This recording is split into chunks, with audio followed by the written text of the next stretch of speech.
I'd like to call the meeting to order at 6:05, and under Mass General Laws, Chapter 30A, Section 20F, this meeting is being video recorded.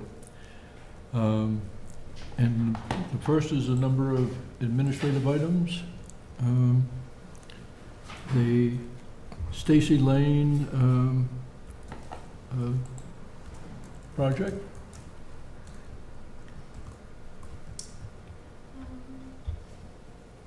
Sorry, just typing. So our meeting last time we found out was not posted with the 48-hour mark. So we need to do a revote on some of the administrative items.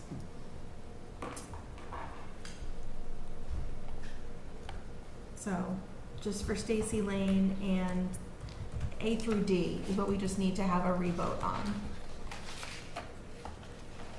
All right, both of these were voted positively. Both, we modified the subdivision, voted to modify the subdivision, and the board voted to release lots under the Form A. Yep, there was a unanimous vote for both of those. If I had a motion to... Motion, Mr. Chair. I move to release Lot 7, 8, 9, 11, 12, and 13 from restrictions of the Form F covenant dated July 8, 2021 for the definitive subdivision plan entitled Definitive Residential Subdivision Stacy Lane off Fisher Road, Westport, Massachusetts. Second. All in favor? Aye. That's been revoted as we voted before. Pacheco, 0 Clifford Road. But can we also get a vote for the modification to the definitive subdivision plan? And Amy, for the record, could you just explain what that modification was to the definitive subdivision plan? Sure, there were 2 modifications. One of them was for the retaining wall going into the development to be a maximum of 3 feet in height, but also just go into the topography of the land. And then the other modification was for the bump out so the fire department could easily access the subsurface water tank. I recall both of those. Do I have a motion to approve both of those? So moved. Second. All in favor? Aye. Aye. Aye. Now, Pacheco. Yep, so both C and D, those were previous filings before the board, and we just need to release the consultant review fees that we have in excess plus interest. So I think there are 2 motions you want. I'll do those one at a time, Mr. Chair. Yes. I move on Pacheco 0 Gifford Road. I move to release the inspection fees of $470 plus interest for Plat 29, Lot 22C. Second. All in favor? Aye. Aye. And then I move to release inspection funds of $1,500 plus interest for Plat 29, Lot 22C. Second. All in favor? Aye. Aye. Inheritance Lane? So Inheritance Lane, that was the definitive subdivision that we approved, the planning board approved a few meetings back, and Mr. Leach dropped off the Mylar, so I just need the board to endorse the Mylar. Is this a definitive subdivision or an A&R? Definitive. Okay.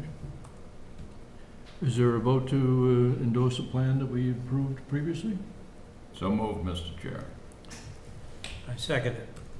All in favor? Aye. Aye. And we'll, during the meeting, we will sign that after we take care of our remaining business. Brookwood Solar. So this is also just a revote from last time. As you might recall, Derek from SW Cole went out on site, looked at the vegetation. It's stable, it's growing as we want it to be, and the project is complete. So they're requesting just the release of their $50,000 for surety for vegetation. Right, this was this $50,000 was a performance guarantee after our initial inspection of the project, that the plantings and the vegetation that was supposed to be done to stabilize the site had failed. And they not only replanted everything, but they put up a $50,000 guarantee, and we've done an inspection, and it is vegetated. So I would entertain a motion to release the surety. Mr. Chair, I move to grant the release of the surety of $50,000 plus interest and the release of the balance of construction inspection funds after payment of the final invoice to SW Cole. So I second. All in favor? Aye. Pre-application consultation.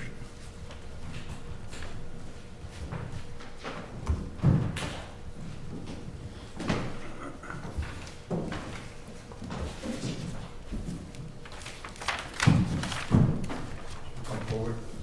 Please. Sit here or at the podium? Oh, close to us, Mr. Connell, where we I- can keep an eye on you. It's getting easier as time goes by. I think it's fine to sit at the board as long as you speak into the mic so that we can, Yeah. and the microphones are not just broadcast Yeah. within the room, they're Use our broadcast chairs too, over he's not our here. video.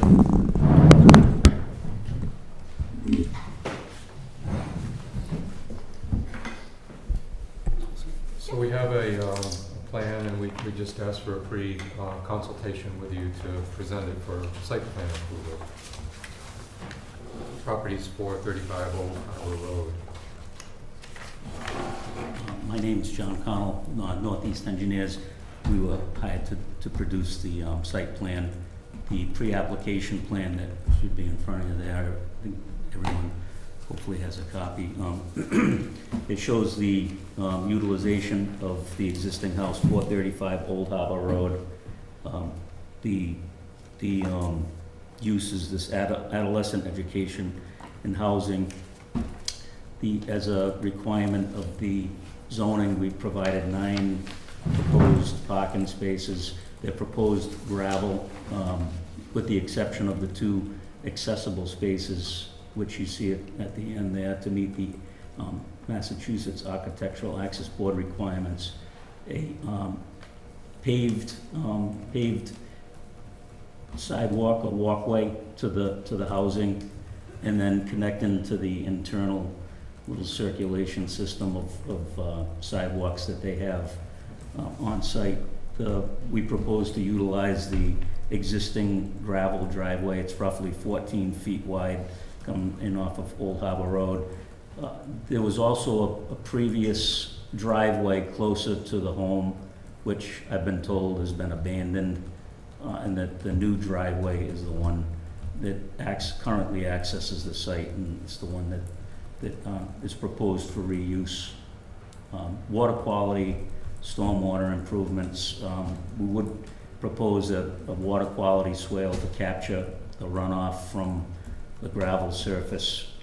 We would utilize the existing swale that does go down opposite that the stone wall. And then my understanding of the area, Sean Leach has a better understanding of the area. I have never walked the site, but he says down at that bottom of the hill, there's an area there that we could potentially improve the situation if we kept our stormwater down at the bottom of that hill and provide for some retention down there that would be able to capture and infiltrate that runoff before it threatens to overtop Old Harbor Road. So that's basically what we show on the plans from an engineering perspective, and I'd be happy to answer any questions that anyone may have. So this is sitting sort of on a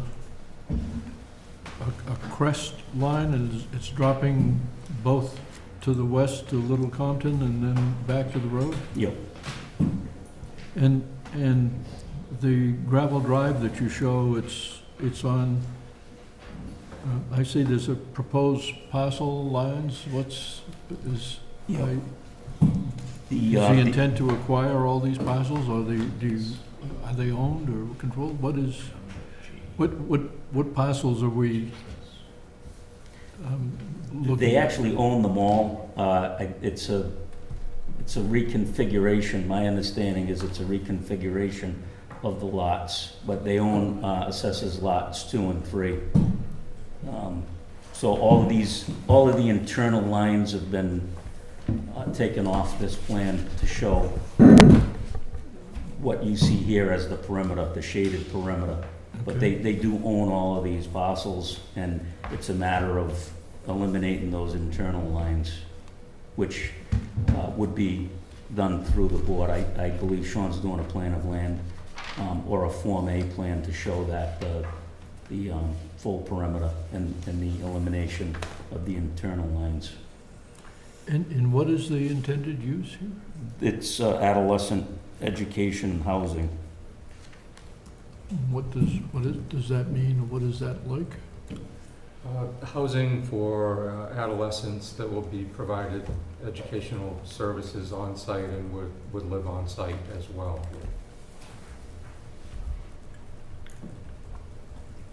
And these adolescents are not enrolled in school, or what? Ken, Do you want me to, sure. I can Ken? kind of plain English describe what the use would be. Good. So adolescents generally defined as 13 to 17 years old. Yep. Why don't I just explain a typical day? So for at least 6 hours a day, they would receive educational services. So whatever school it is that they are enrolled in, we would have tutors on site that would keep them up to date or get them ahead in their schoolwork. At the same time, these adolescents would receive some mental health counseling and/or substance use disorder counseling. So the site's licensed by the Commonwealth of Massachusetts, as described in the letter I believe that you had. And then also, folks would live there, they would eat there, they would study there, they would receive therapies there. Also, as part of the daily tasks, they would farm. And they would be daily residents? This would be their essential residence? They would Correct. live here? Yeah. Mr. Chair, we took care of the administrative items, and this just opened up, so.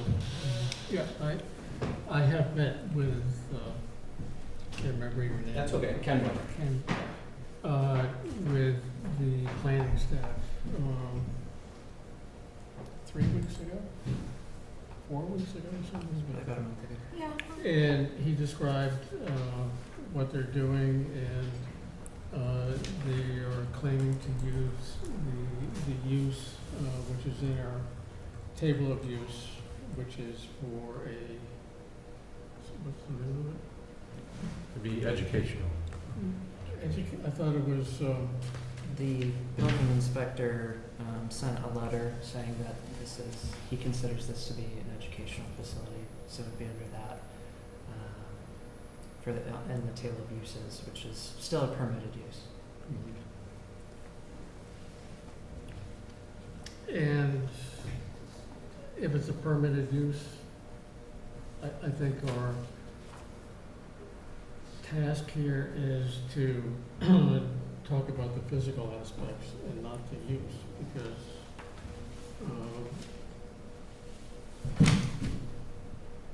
the planning board is not the arbiter of whether a use is a legitimate use. We are empowered to divide land and to condition what you do on the land in terms of site plan approval, those kinds of things. And I don't know if adding these parking spaces triggers site plan approval. I would think it does. It's more than 5. And I don't know if you're claiming that you've had some parking spaces already or not.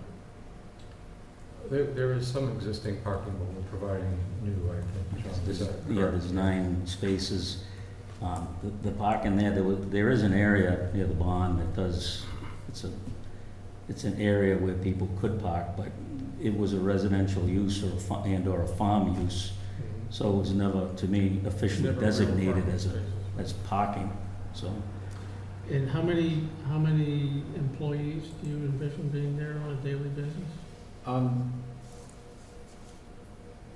Staff 24 hours a day. Right. So different shifts would have different levels of Right. employees. So we would say, let's do the 3 shifts, the 11 to 7 shift would have a maximum of 4 employees on that shift.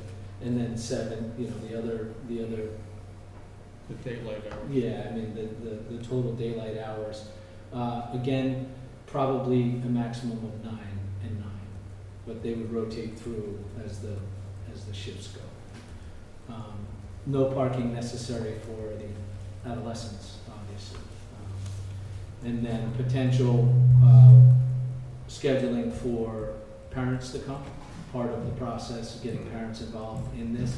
So that would generally happen in that second shift, that evening shift, and/or every other weekend. And so, this is a voluntary Yes, thing? It's not court-ordered? correct. Because if it's court-ordered, I would think it wouldn't comply with the education use. It's not, Not it sure. is not court. How many students would there be living there? The septic is a 6-bedroom septic on site, so it's best to have 2 students per room, so a maximum of 12. Okay. And you have a well Yep. there? Yes.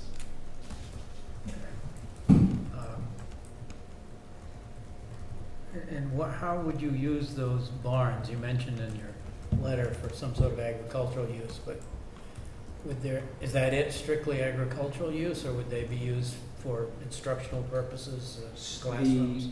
The main house would be eating, recreating, sleeping, and then, I don't know how it's marked on here, library, it's marked. Yeah. So that would be where schooling, education, therapies, that kind of thing would take place in the library. And then, Does the library have plumbing facilities in it? plumbing is to it, but we would be putting in bathrooms according to ADA and the rest of the. And connecting to the Septic. existing septic? Yeah. And then the barn, that is, what would that be, south, I guess?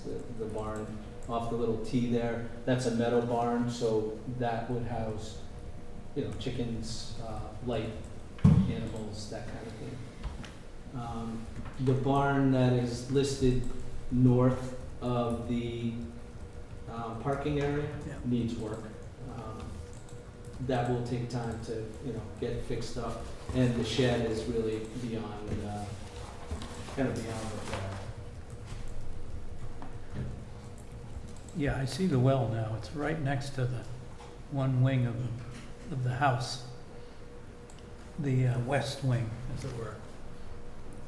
See the little notation there?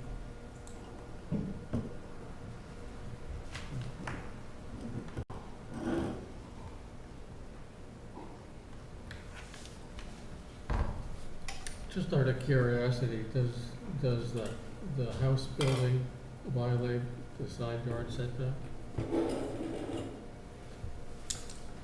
I would have to look,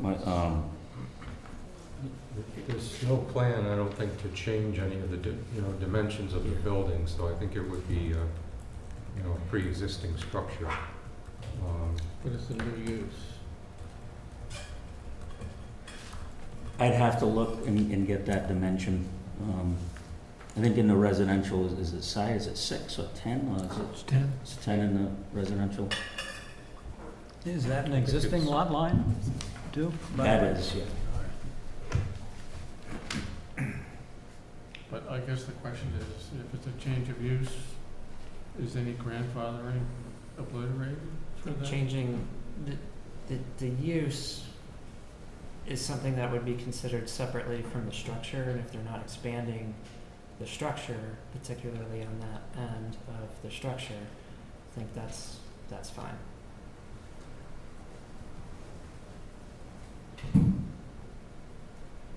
Building inspector did say that although site plan approval is required, any change, any construction to the buildings would require, building permit approval and review by him.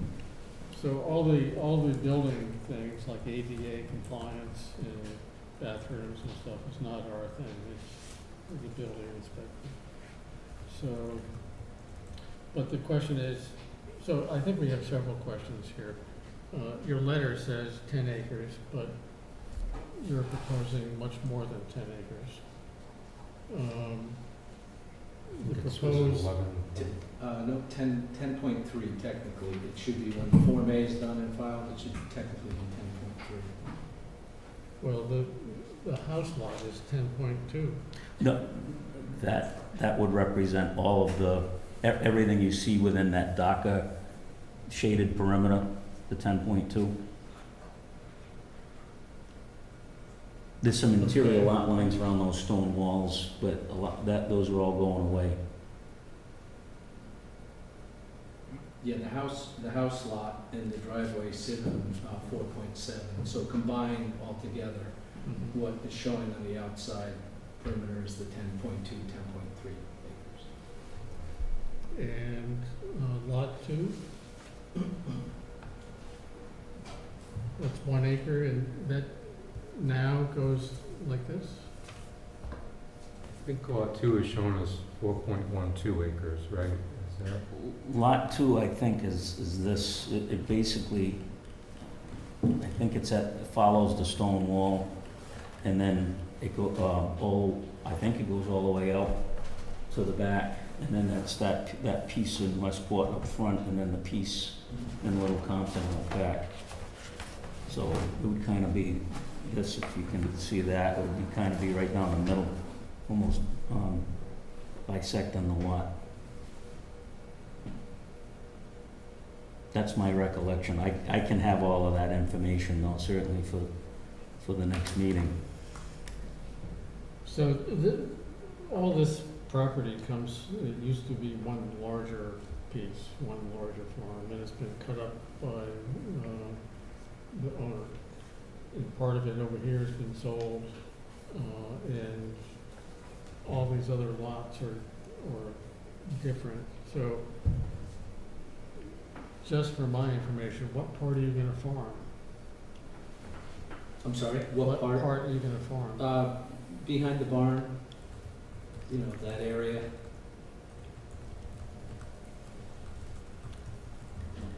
Pigs? I doubt it. There's a very nice large pig there now that is probably up for grabs. She's a good 600 pounds, I think, or something like that. She's been there. No, we would do very light farming, certainly gardening, vegetable growing, that sort of thing, chickens. No real livestock. Would you qualify for 61A status? I'm not quite sure. Yeah, I You don't. need a minimum of 5 acres, so that's, Understood, yeah. but it has to be in farming. Yeah, But I don't know if that conflicts with this use, educational. I don't Can know. Can a school be under, well, are you first of all, are you then therefore non-profit and tax exempt as an No. educational? No. I think in our discussion, it's a for-profit business. And he's been involved with this kind of thing in different places before, so. And, asking how it's funded, originally you would think it'd be funded by the government somehow. And it's supposedly funded by private pay and insurance.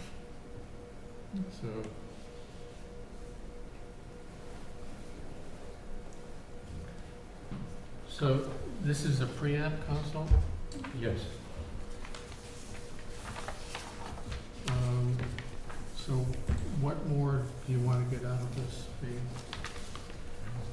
Really just looking, from my point of view, the engineering input and your thoughts on, what we propose for a layout, reusing the existing drive, some of the proposed, the stormwater improvements, seeing that you know the town whole lot better than I do, you know, as far as what goes on down at Old Harbor Road, and see how we can, with what we're doing here, maybe improve the situation out there.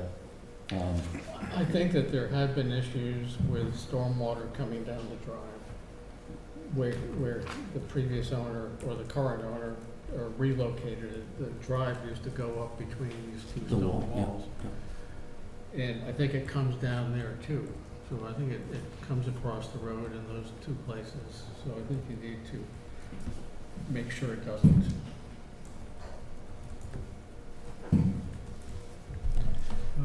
I would say the water quality swale, whatever you propose at the top, is sort of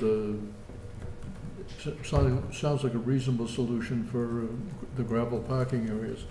But I think you probably need, you know, that basin, if it could, you're gonna use a new gravel driveway, somehow doing a little swale or something to bring that into the detention basin, something to capture the runoff coming down that steep hill. So try to get the entire length of the drive to that basin. Something of that nature, whether that basin is there or it sits on the lot 2 down on the front, you know, that's up to you to figure out which is the best way to catch the runoff down the road. Yep. But just to make sure that we're not, you know, putting the water back in Old Harbor Road. And we have this along River Road and along Old Harbor Road where people have built up these very steep inclines. And so we just need to make sure that we're not dumping the water into the roadway, because Old Harbor Road is pitching down as well. So, you know, I would say that's probably the, you know, from my standpoint, the only real issue. And then it's, you know, all of the stuff that goes on in the buildings is not our jurisdiction. So, you know, if the building inspector has ruled on its permitted educational use, then, you know, the retrofit of the buildings is up to them. But the site plan is relatively simple. I just, you know, the protection you're putting at the crest of the hill to capture whatever and if you're gonna put chicken pens or little, you know, just make sure that that's captured up at the top of the hill, and then just keep the runoff off particularly the gravel drives, you know, tend not to stay in place on steep hills.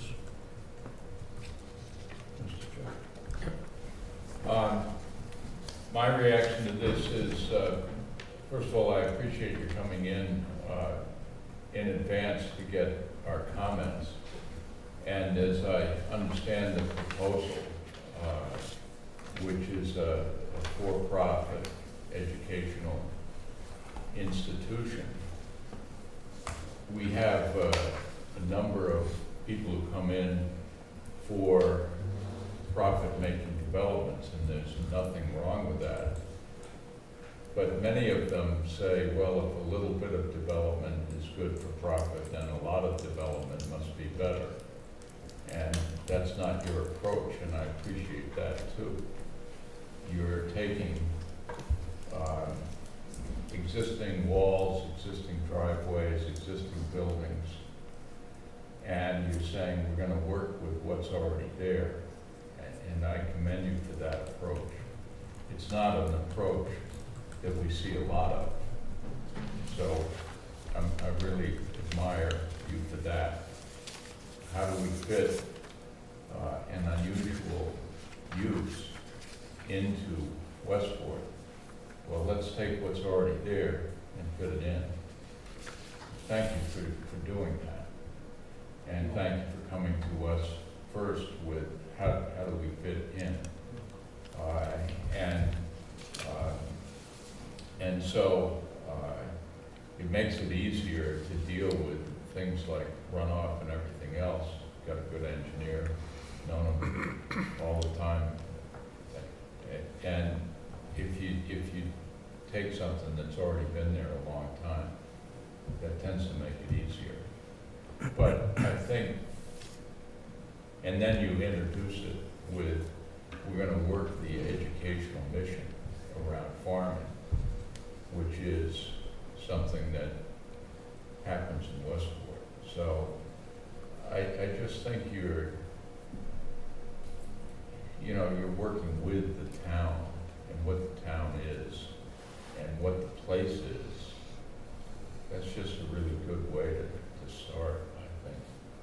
Makes solving problems a lot easier when you're trying to fit a round peg in a round hole to begin with. Thank you. Mr. Chair? Yep. Kind of agree with my colleague's sentiments. My only, and it's not our concern, would be, again, the building department and the Board of Health, is your existing septic and your well. And on the change of use from a residence to educational facility, what the Board of Health's requirements are going to be on that, and whether or not the well might become a public well now, and you have to get a little bit more of a setback. I mean, you're in the nitrogen sensitive area. I'm not sure what the bathrooms added to classrooms or whatever you're gonna have, staff. So, but that would be a Board of Health building department issue. It would be good if, like, when you come before us with the final plan, if that stuff was addressed and whether it was adequate, it would be good. Yeah, just one more comment on, or question on your site plan. For our purposes, you mentioned that the state requires ADA accessible entrances, which you have, and I think you mentioned the parking lot is required, or per this use that you mentioned, the state approves you for. Are there any other state requirements that affect the site plan that we should know about? The site plan, no, but the life safety within the building and the code review and all that with respect to life safety's been done.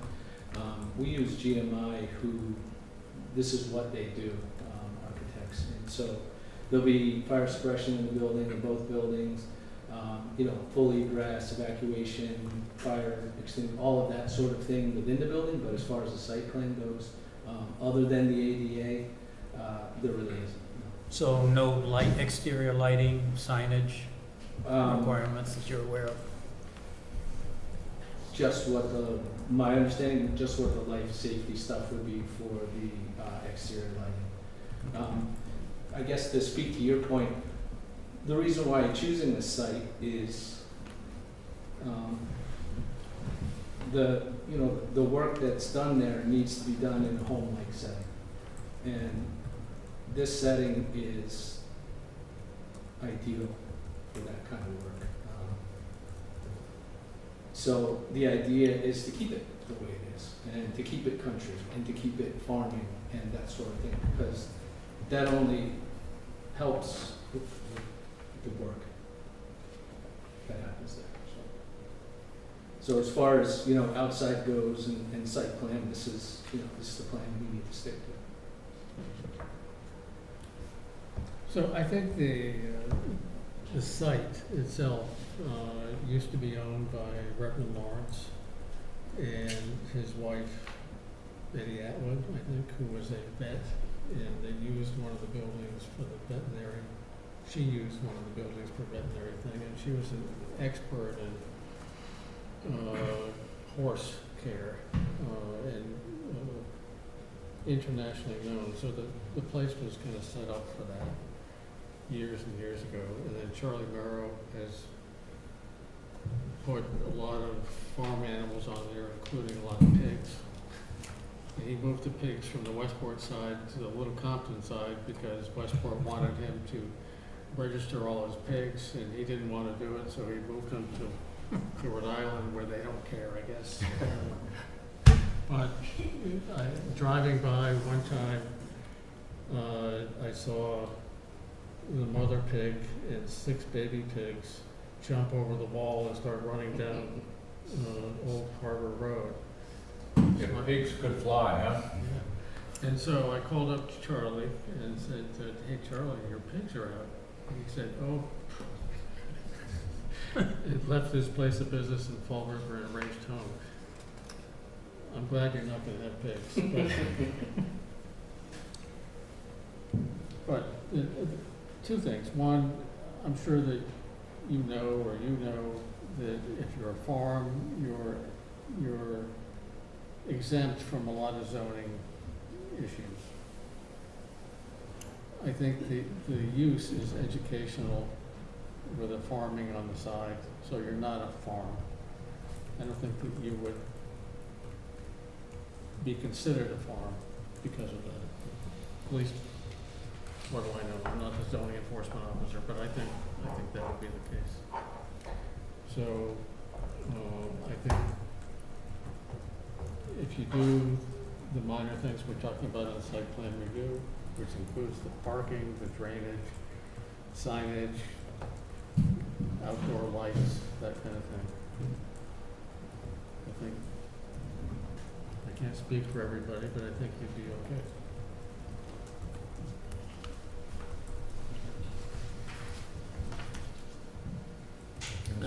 Any more questions? I don't know, I mean, I appreciate the feedback. This will help us prepare a more detailed plan, so, thanks. Thank you very much. Thank you. Thank you.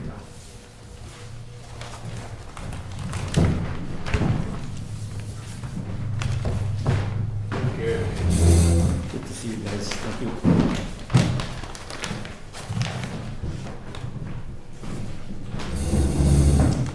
Okay, next, assistant planner's report. Sure.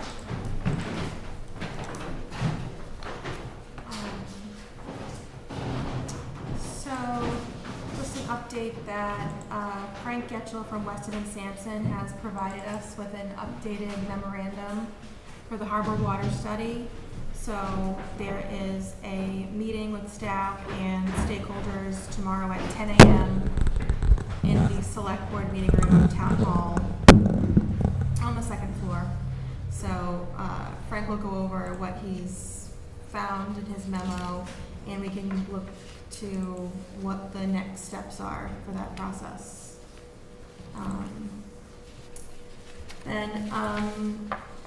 At our last meeting, Manny, you mentioned you wanted me to look into the Tickle Road, Watuppa Pond stormwater system. So I did. I reached out to Jim Hartnett, and he was looking to relinquish his control and responsibility of that project, and thought that the planning board would be an excellent group to manage that.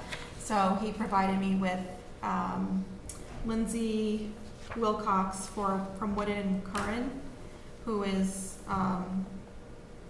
hired, and we have a contract with her to work on this. So she provided me with an update, and I'll just read what she's provided me so far. Let's see. Okay. A stormwater retrofit has been designed to collect and treat 1 inch of runoff from the residential area adjacent to 149 Plymouth Boulevard.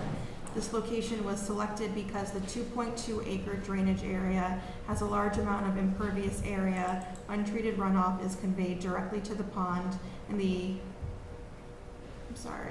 existing condition, and there's room within the right-of-way to install the system, and there's a desire by the property owners to improve the existing stormwater infrastructure in that area. Phase 1, which has progressed to completion of construction level design, includes a proprietary bioretention structure, hydrodynamic separator, and a detention system within the Plymouth Boulevard right-of-way. Phase 2, which needs further design and approval services, includes improvements to the existing impervious swale and outfall on private properties of 147 and 149 Plymouth Boulevard. The design approach includes the installation of a hydrodynamic separator, a drain manhole with a high flow bypass, 2 6x12 non-filtration subsurface proprietary bioretention systems in series, and a subsurface detention system within the right-of-way of Plymouth Boulevard to provide the TSS and phosphorus removal to an area that is previously unrelated. Additionally, improvements will be made to the existing conveyance infrastructure, including the installation of new curbing, catch basins, a subsurface detention system, and upgrades to the existing swale. I did reach out to Jim and ask where I could find the current contract that we have with them, but I haven't heard back yet. And Lindsay from Woodard and Curran is on vacation until the end of this week. So I did reach out to her again and say, you know, what exactly are the next steps that we need to take for this? But that is what has gone on so far for that project. And for the Route 6 rezoning update, the working group. Could I ask you to just step back? Yep. How are we funding that? So that's why I've asked Jim for some more information and for the contract. And, you know, I wasn't aware that the project was being done until Manny mentioned it. And so when I reached out to Jim, he just gave me Lindsay's contact info. So I contacted her and she gave me a breakdown of what's currently going on. But I did request more information on what the funding is, what the next steps are, who else is really involved and what's going on, how many meetings there's been, plans, you know, all of that stuff I currently don't have yet, but I have asked for that information. Well, Mr. Chair. yeah. So I believe that this is part of the tri-community, Watuppa, Tiverton, Forever, and Westport. And it's, I guess it's Westport's portion. I believe probably UMass had something to do with it. And supposedly there's some other stuff out there that Senator Roderick's told me. So we're trying to compile it all together. I know that Highway has some issues in that exact area, and that was one of the reasons why I reached out to Amy when I found out that Highway was working there and this study was going on, so that we could try to coordinate everything together. And I guess originally it was proposed in Tickle Road, and we paved Tickle Road last year. So they had to shift gears. Don't want to do it there. Yeah. Yep. So, what I guess I just don't understand is why we're just learning about it now and why there's nobody following it in Westport. I mean, this is Westport, right? So I think probably that, you know, everybody's got a lot on their plate, and that's why Jim was eager to relinquish to Amy. But he said that this would be excellent for the planning board to take on. So I have requested all the other information. If I we're wish I going to take had. it on, we need a little more information. Right, and I wish I had more information to give you, but I am waiting on that. Okay. So moving on One from, more, and my goal on that, Amy, is to try to, like, with our infrastructure oversight committee, to try to compile all of this stuff so that we can be kind of monitoring it in between the different departments and bring everybody to the same table. So that's what our hope is. Isn't that intersection a state highway project? No, it's down on Plymouth, this is down on Plymouth Boulevard. Tickle Road, they were talking drain, this was all about, it was the same thing as, they were talking about having this on, to solve the drainage problems into the Watuppa, way up, you know. And again, had we, it was only abandoned once they realized we paved Tickle Road. So then they looked, in this other area, like I said, when I found out they were going to that area, I knew, I'd gone over that with Chris last year on some issues that they had in that area, trying to, because there was a couple of different locations that I would, trying to get them to repair stormwater problems, and that was one of them, so. And again, it has to do with like that meeting that we had at the UMass on the side of the Watuppa there, where before I was working on the Sucker Brook reclamation, Yep. Tiverton's got the stormwater plan, it's all part of that. And I think that's probably where funding's coming for that. We ought to check with our town engineer. Yeah. Bob? Sorry about that. Okay, please continue. okay, just have a little short blurb for the Route 6 rezoning update. The working group met with Ross from VSC Group last week. He provided a revised slideshow to go through all the slides, and the working group provided more feedback for him to revise it a little bit more. So we have a scheduled working group for September 13th at 10 a.m. To go over basically, hopefully a polished presentation so that we can finally make it towards the public forum for the end of September or early October.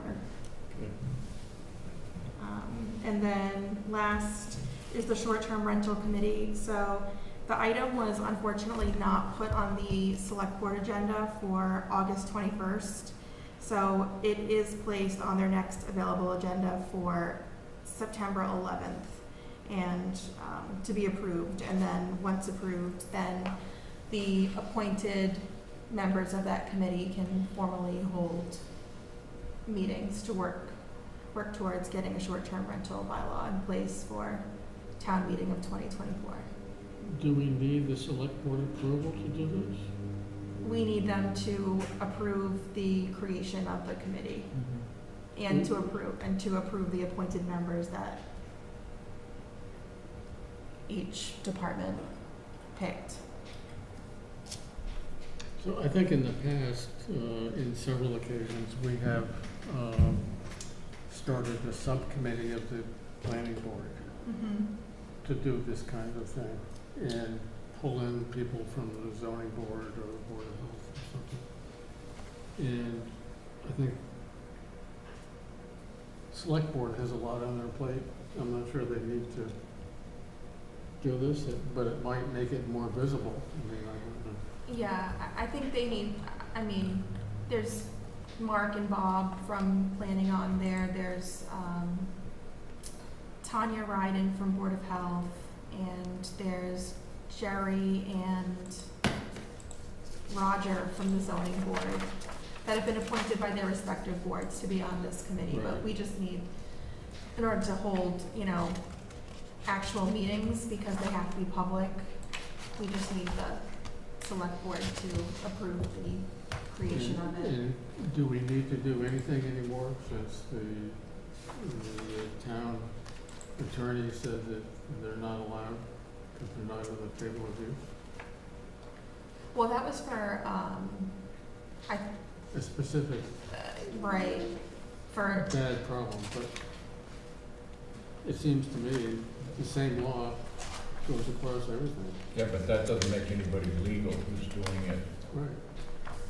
That doesn't correct the problem. So I think given the staffing constraints, we're really just operating on an enforcement by complaint basis as opposed to being more proactive with enforcement. So, for example, when we receive complaints in the planning office, we work with Ralph directly to work out those zoning complaints and to get enforcement orders issued and whatnot. So I think to answer your question, yes, technically, those folks who are operating a short-term rental are probably running afoul of the zoning bylaws. However, we're not going to, the building inspector is going to respond to complaints as they get submitted. Mr. Chair? Yep. I actually want to speak on both of these things. I think both these last two, the short term is an interesting typo here. Renal has those aspects to it. Pretty appropriate. But the chairman's point that, do we need to wait for the selectmen? This really needs to move forward quickly. I don't see, maybe I'm politically naive, opposition to solving this problem. The joint committee meeting we had in this room with the zoning board, with 50 people or however many people were here in this room were begging us to take action. Because nobody wants to turn Westport into Cape Cod. Because when every house becomes a short-term rental, it destroys your housing stock, it destroys neighborhoods. I mean, it's a calamity, and that's what is happening. You're going to get more and more headlines of the house from hell, and it is happening right now, and it's accelerating because people like the almighty buck.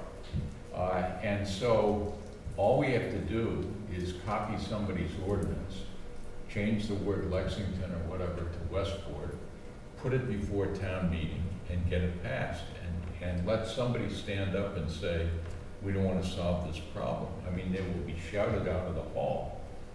So this is just, let's get it done, get it before town meeting and get it passed, so that we make everyone who has for, I don't know, 60 years, 100 years, been renting their house for 2 weeks, their owner-occupied house for 2 weeks, make them legal, and make all these people who are destroying neighborhoods illegal. So, and let's not have any more excuses of we can't get it on the select board's agenda or whatever. Get the committee to work. I don't think, we're not the first community to face this problem, so we don't have to invent the answer to this. It's been invented.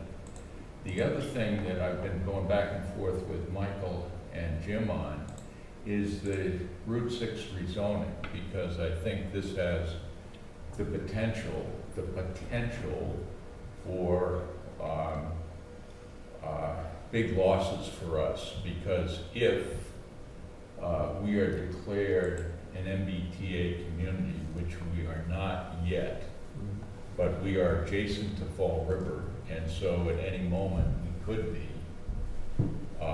and we don't change the zoning on Route 6, then we are ineligible for an awful lot of state grants. And one of the many things that the planning office is doing now, and I give you guys all kinds of credit, is you are turning out grants right and left, and you are bringing in money to the town of Westport.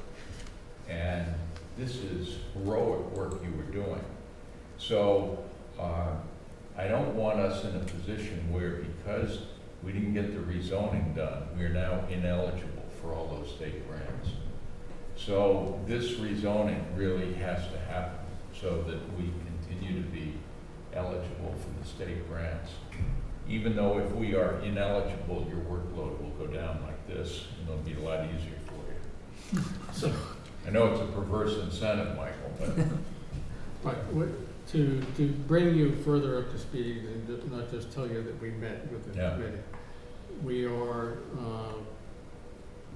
trying to figure out if we can take the STOD area and science technology overlay. Right, which hasn't been successful, except for the meat place.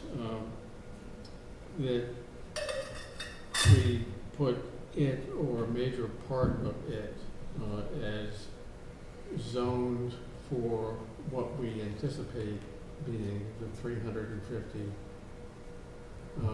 housing units that we're going to need if we are a adjacent small town community. Yeah. And that's what hopefully will be. Yeah. Which means that we have to have 5% of the housing stock that we have, which is about 7,000. We have to allocate an area in town zoned for it by right, and that's what we're looking to do. So it's on our radar. It's in amongst all the other things with tables of use and all the other stuff that goes with it. And the last thing that we're trying to really wrap our heads around is when we get water and sewer, we no longer really need to have 60,000 square foot lots. Right. Right. But that water and sewer is gonna come over time. It's not gonna be after we pass the legislation, that we have water and sewer, and you can get housing on less than 50,000 square foot lot. So what Russ was suggesting is we change the zoning anyway, and DEP's Title V will really dictate whether you can put that number of houses in there with septic systems and wells. And just anticipate water and sewer coming and let it go. I think the answer is, the density is tied to water and sewer availability. And, you know, then there's some underlying use, and then the high density use is tied to the water and sewer availability, or, you know, I'd much prefer that as a trigger as opposed to, you know, build your own sewage treatment plant. So he said, we talked about that, and I think, Mark, he said that he doesn't know of any community that has done it that way, as contingent upon getting water and sewer, that's what it is, and if you don't have it, then this is what it is. But I think we could probably build it into the overlay districts that you're talking about, because he's talking about not changing the zoning, but doing it with overlay districts. So you're not changing the underlying zone, because that really causes an uproar. What do you mean you're gonna change my zone? So the underlying zone, we're not taking anything away. We're by special permit allowing all these other things, in different table of use and all that. So I think we're on the right track. And the question is, can we get it done in a timely manner for the springtime meeting? So, Can I also? No, go ahead. Go ahead. Please finish.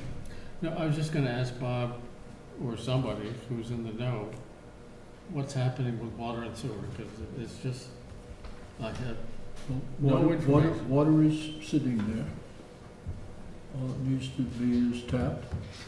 The sewer is, if we find or appropriate the money, we have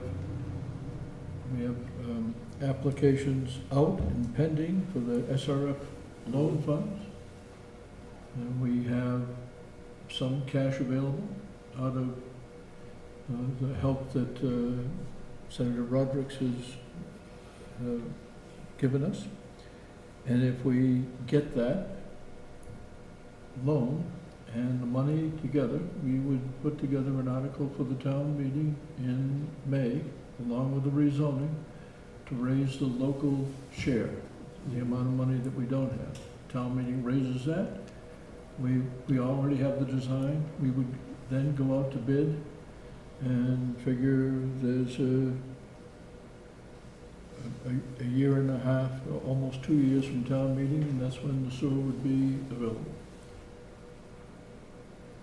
The town meeting is in '24, the sewer is available probably at the end of the year in '25.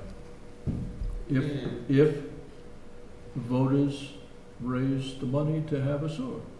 Right, but they're going to raise it, they're gonna have to agree to pay back the loans. Of course. Right, so. We've chased grants I know. again and again and again, and only to find that the town is not eligible because we're too wealthy, or we don't have a development ready to go, or we don't meet the other criteria. Right.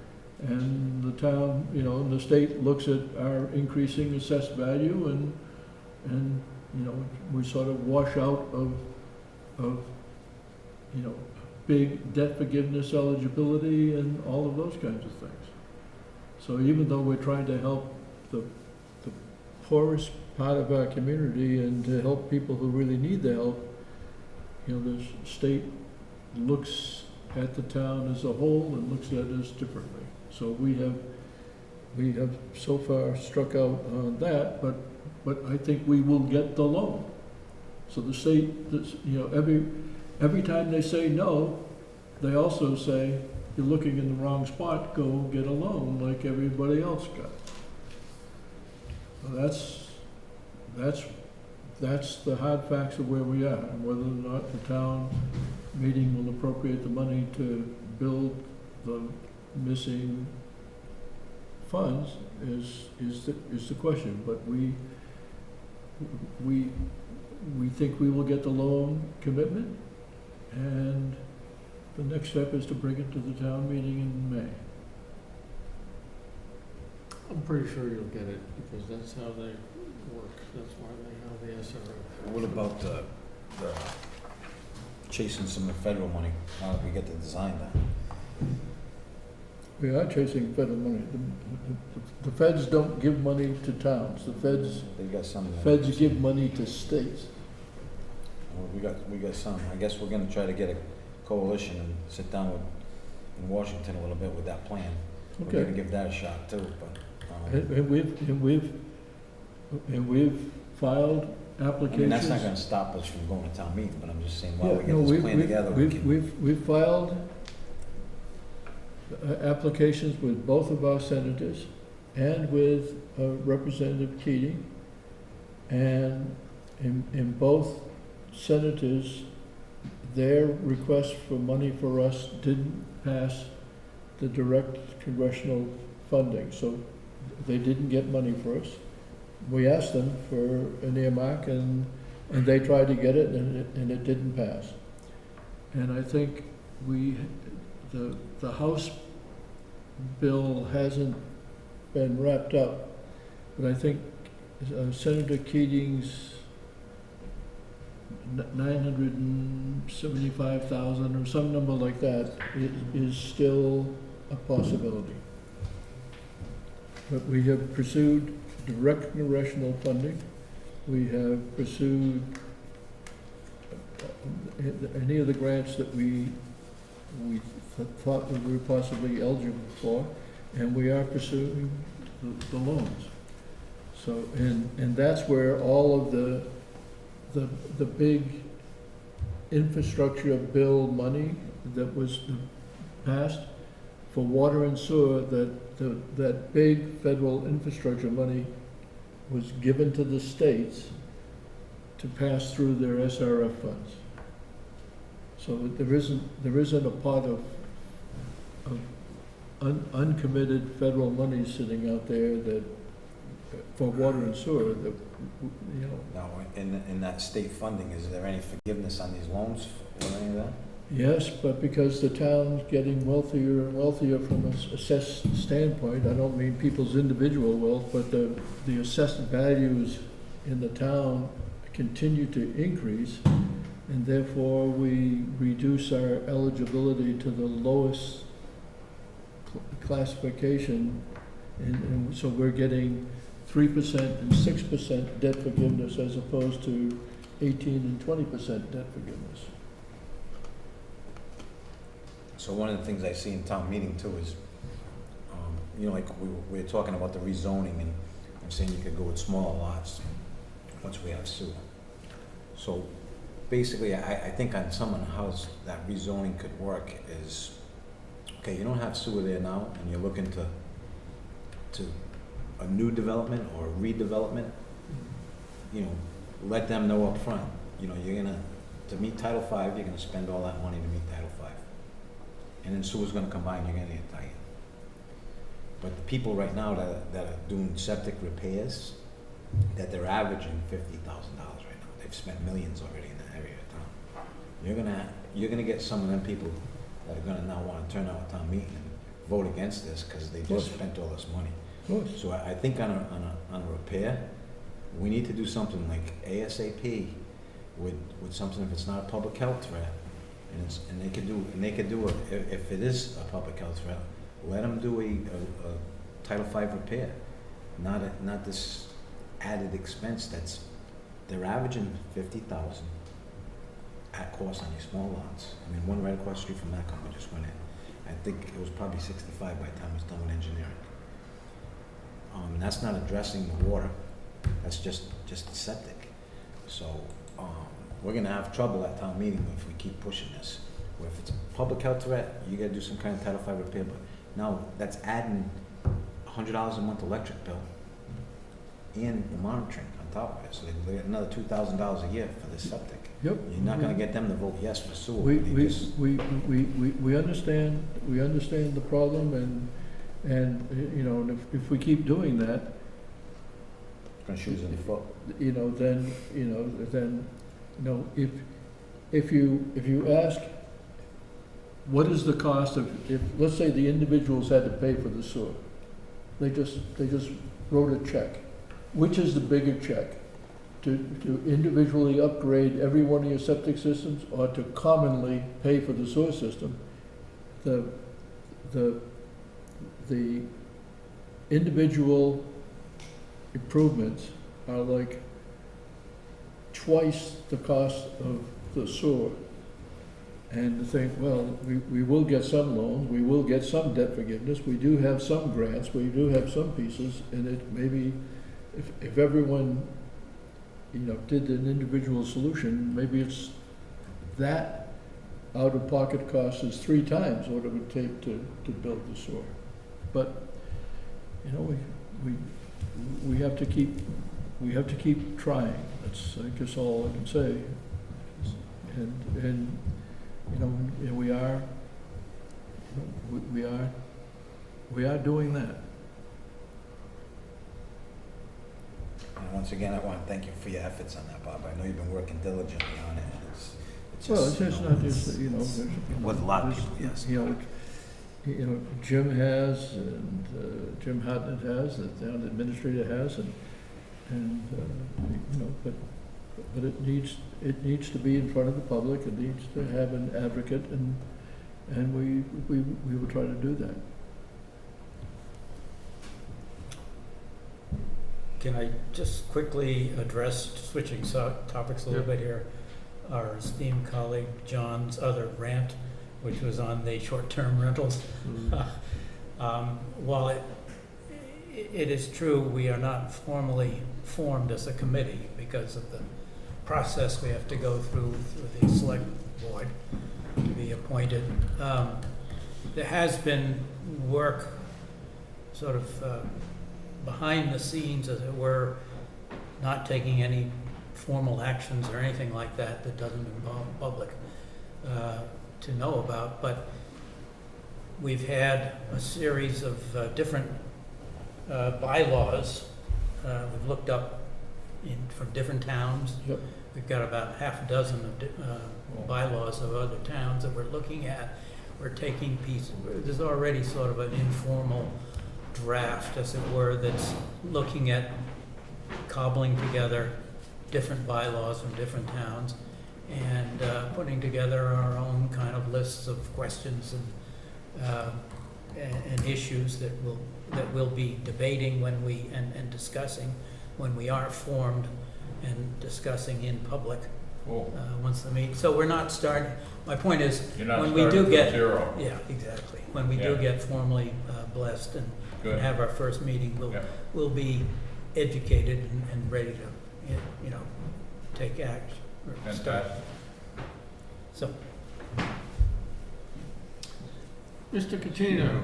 I'm sorry for interrupting, but I just want to inform you that as of 6:59 PM, all of your audio and video are not going out, and I think particularly with what's on the agenda coming up, I think it's important that it be on a recording. It's not going out?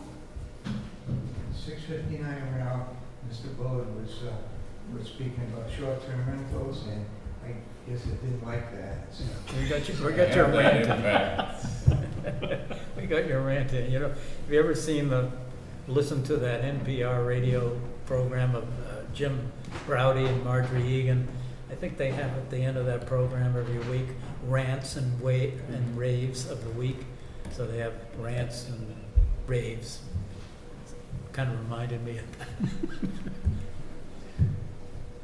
Well, I think that we just discussed the short-term rentals, that we're waiting for the select board to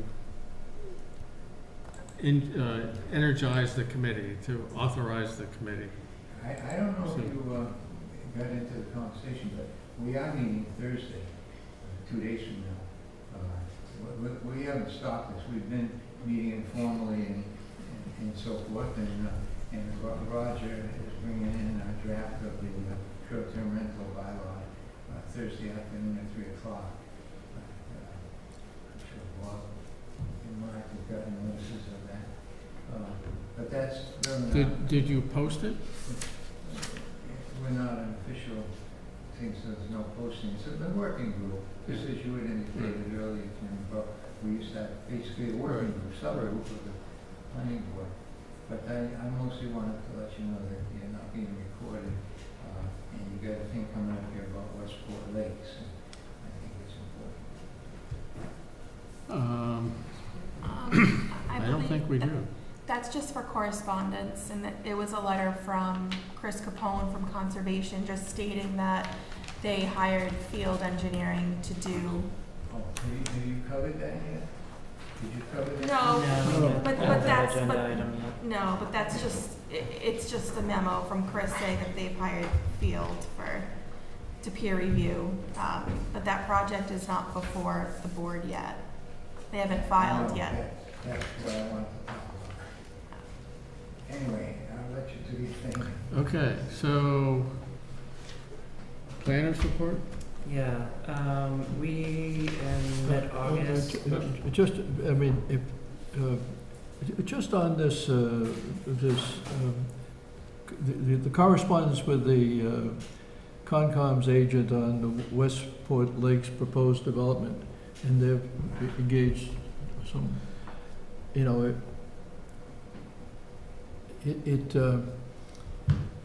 there is still an important open question of, you know, what are they building under? They propose to make an application on the congregate living, and they don't have any congregate living. So shouldn't someone just say, hey, listen, this doesn't look like something we can approve? Well, they did have, I believe they had a pre-application with us Right. a while back, but they haven't formally filed anything. So they have all of our commentary that we told them. They're filing under conservation right now for maybe a notice of intent or maybe wetlands delineation in ANRAD, but Well, the correspondence I saw from Concom was that they were authorizing a third-party review of Yeah. their proposed stormwater. Yep. I think that belongs here, not there. well, Delineation of the wetlands is their Yes. review of stormwater mitigation is ours. right. So I would,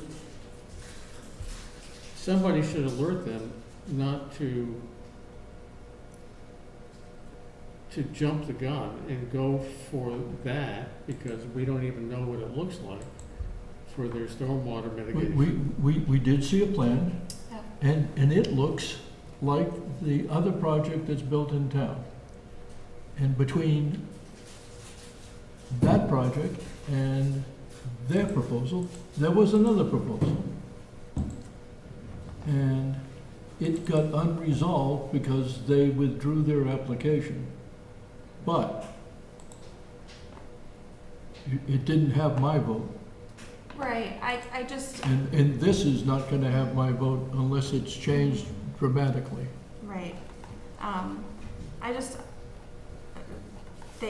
we can't tell them what order to file with what department, so, No, but I mean, I think you could say that, you know, if they're agreeing to pay a consultant for their stormwater review, they're doing it in the wrong place.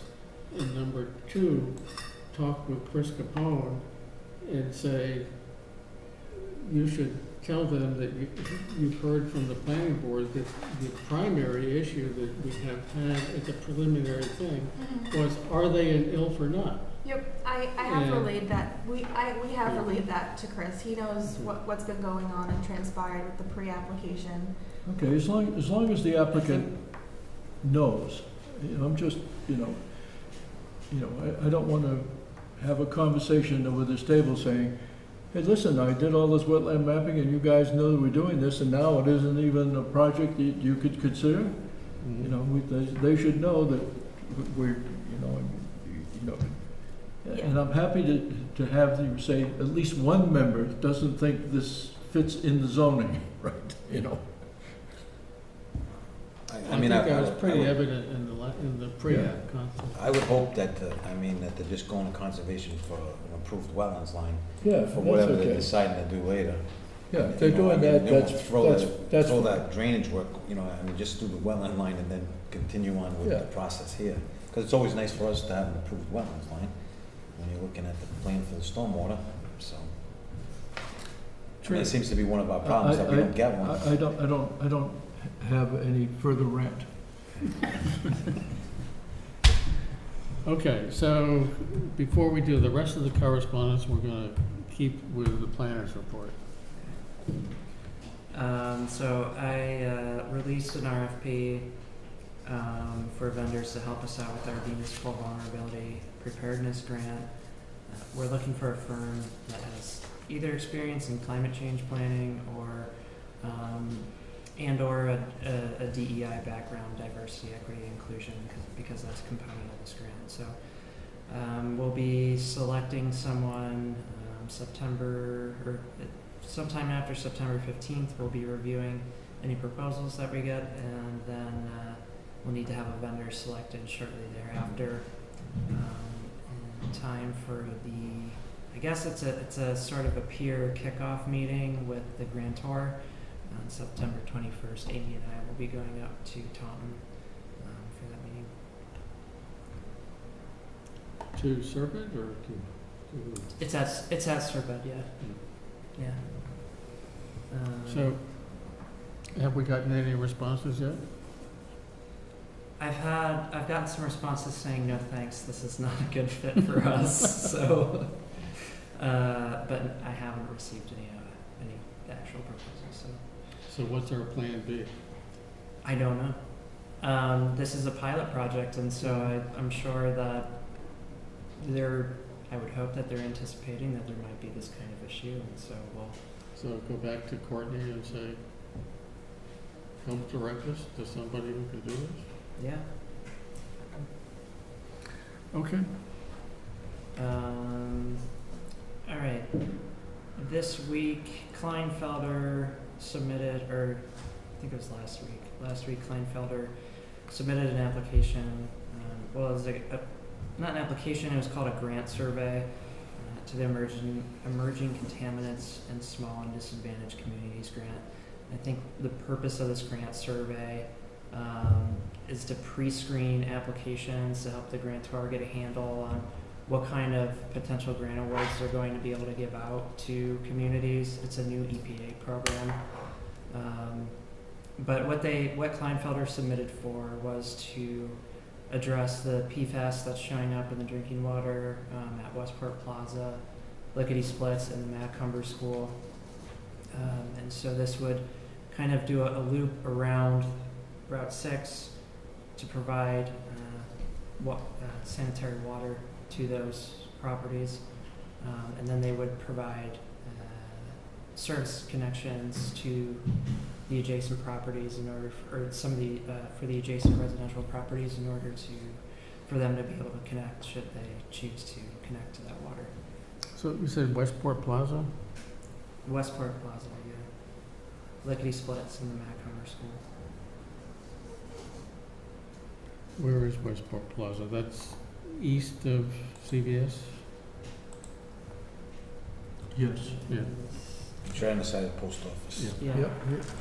And actually, there's that water main has been extended out of Route 6, right on the side of the Cozy Nook. Yep. They bring the main in.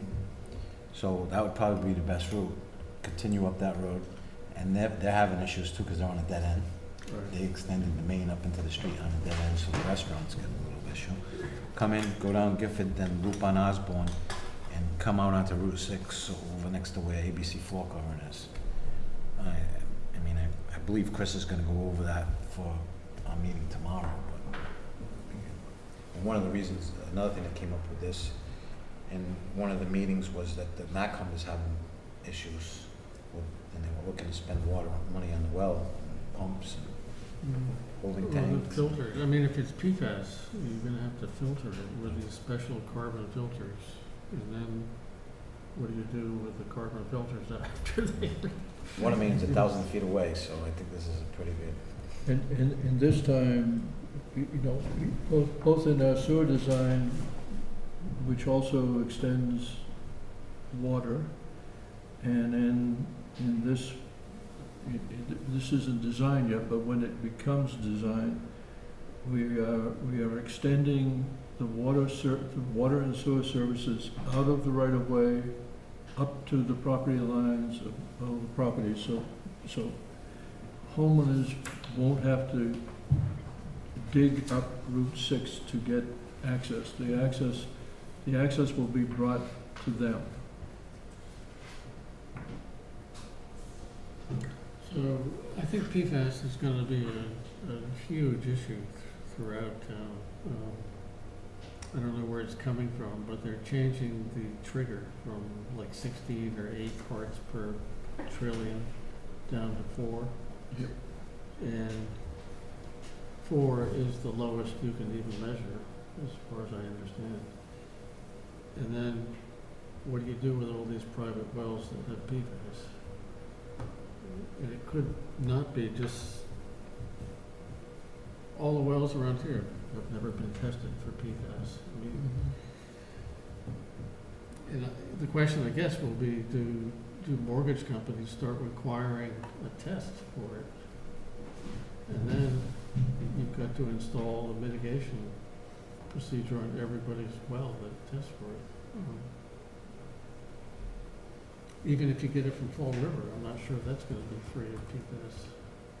They Right probably- now, they test the Fall River water supply, and it at least meets the PFAS regulations now.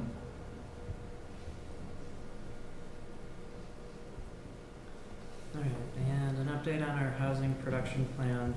Serpad has closed out the survey period, so there's a report that details those survey results in your packet.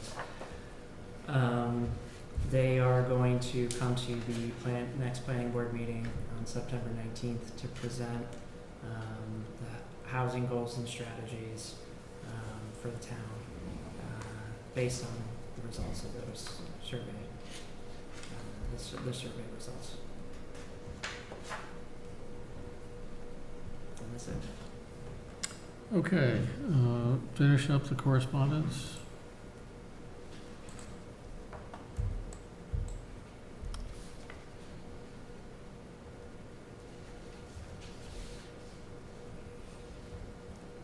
For the correspondence for the Westport Lakes, Jerry, did you have any further comment on Westport Lakes?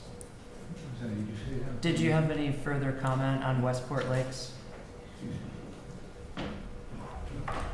Yes, I did. I didn't know what this agenda item meant other than Westport Lakes. It said consulting engineer, so I was under the impression the consulting engineer would be here to talk about that project, not just that they're going to appoint one. But I've been following this for a while. I did not realize that they had a pre-application meeting with the planning board until Amy just mentioned it tonight, and so maybe my thoughts are not valid, but I always wondered why they were able to go to the conservation, and they had multiple meetings with the conservation over a period of time, before coming to the planning board. It just didn't make sense, sort of like what Bob had mentioned, come back to the planning board later and say, well, look at all this work and money I put in this thing, blah, blah, blah.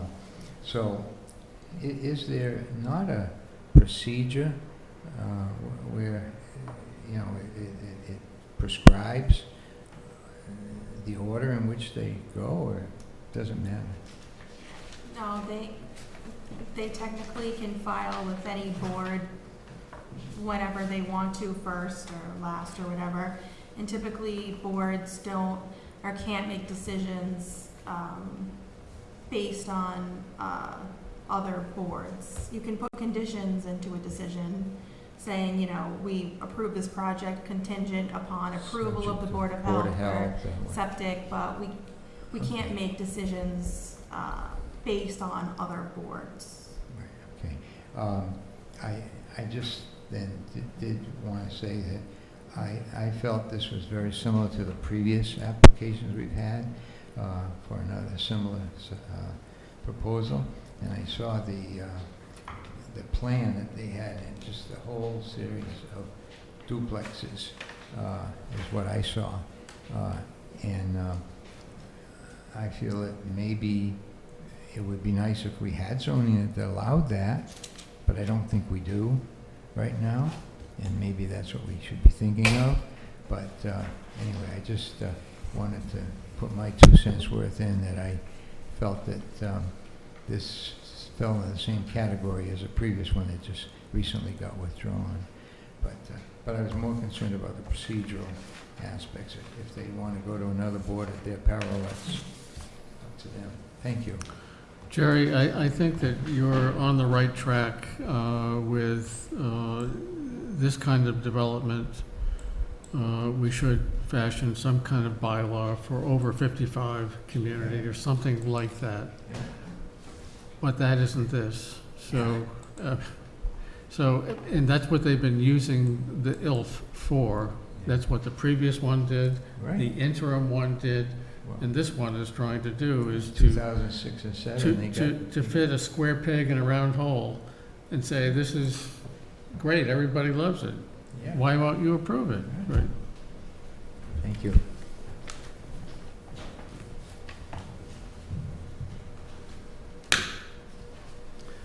Okay. Are we done with the planner's report?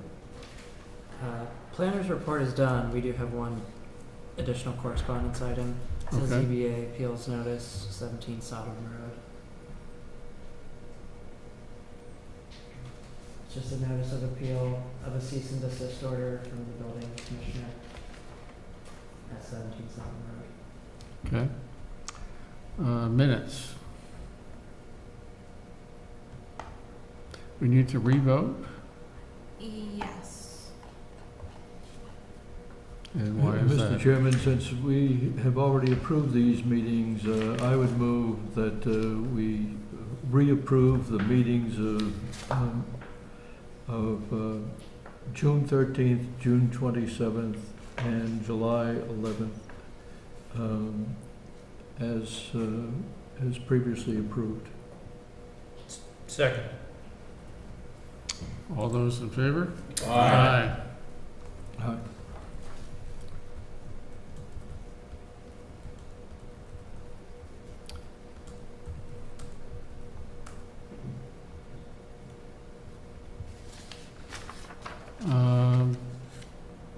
Do we have any invoices? No. Short and long-term planning Did discussions? you go for June 27th and July 11th? You just did one. You already. It was one motion. I'm sorry. We continue to do so. Yes, we do. We do, and we discussed a bit of it tonight, so. Next meeting, September 19th at 6. I'll try to remember it. Move to adjourn. Second. All those in favor? Aye. Aye.